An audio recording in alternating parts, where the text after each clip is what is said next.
A former aspirant for the Lagos State House of Assembly seat, Okpo Emeka Anthony, has been confirmed dead.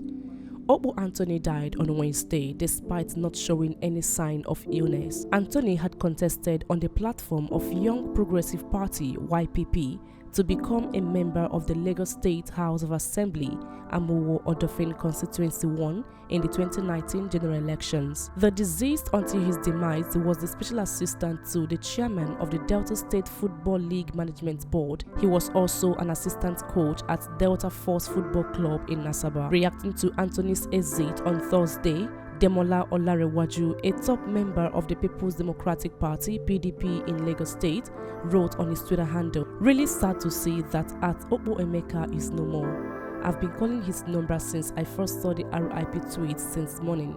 Never met coach physically, but we spoke once in a while on phone, and he was a cool guy, unassuming, friendly, and always willing to help others." Some of his friends who reacted to the news of his sudden demise described the deceased as a loyal and humble person and praised God grant his soul eternal rest.